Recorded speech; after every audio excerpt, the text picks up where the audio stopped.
What's the best case scenario if the 49ers bring back Jimmy Garoppolo this upcoming season?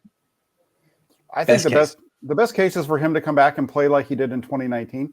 I don't think he's really ever going to be anything more than what he was that season. We were all looking for. There's a lot of talk about him taking that second year jump under Shanahan. And really what we saw in the first week was exactly the same Jimmy Garoppolo he's been in the season opener throughout his career in that situation. In week 2, he kind of played like he's always played. So, I think he is who he is.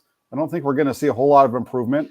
He's 30 years old now, and he's been in the league for almost 8 years. So, to expect him to come in and play any better than what we saw in 2019, I think that's not likely.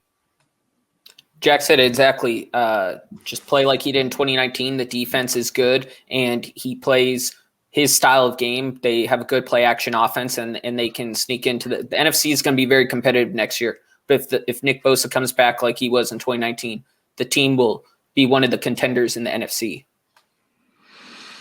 Best case 2019 as well, which is honestly, that's not best case in terms for the 49ers because that team was terrific all around. So if you're asking for that version of Jimmy G, I don't think they still get it done in 2021. But however, I will say, because I do not believe Jimmy Garoppolo is ever going to elevate his gameplay. I think ever since training camp, Grant, that we went to, one of the days, and I remember I wrote notes. I'm looking at here. I wrote Garoppolo continues to force throws to Taylor and Bourne, and he needs to unlock his vision, stop setting his sights predetermined on just one receiver. And it's the same thing you saw in 2019. Like, I had hopes, or at least thought maybe he would take some type of jump. But once after those handful of training camps I went to with you, I thought, I don't think he ever improved at all. Now you would think he would, considering this is an off season, that he's able to improve upon himself. He's not focusing on any rehab or anything, which now look, he's focusing on rehabbing again, trying to get stronger.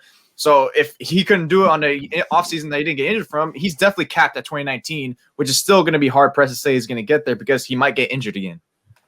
Yeah, the way I look at Jimmy Garoppolo, you saw all the reports that came out when the Rams got rid of Goff, all the things they didn't like about him. They finally said, they listed him, like his even before the trade. His lack of mobility, his lack of football IQ, his lack of accountability, his lack of work ethic. I think that's Jimmy Garoppolo to a large extent, minus the lack of work ethic and accountability. But basically, the rest, the lack of mobility. I don't think he's that great. I think he's basically Jared Goff. Now, Goff won 9 games this year. He won 9. He's basically a winning quarterback. So I think when you bring back Jimmy Garoppolo, the best case is they're a wild card team, and maybe they win 1 playoff game. I think that's the best case scenario if Jimmy Garoppolo's back on this team. I think some people might feel like, no, he went to the Super Bowl once. Who's to say they can't do it again, or who's to say they can't win it? Me. I'm saying they're not going to win it with Jimmy Garoppolo next year. But best case, maybe 1 and done in the playoffs. Is that too pessimistic? No, I think it's 100% true because literally this team is half of what it was in 2019 going into 2021, and they still don't have the free agency and draft still hasn't gone by. And even if they knock that out of the park, I don't think they even come close to that level. Agree. So playoffs are good though. I like playoffs. Playoffs. I like.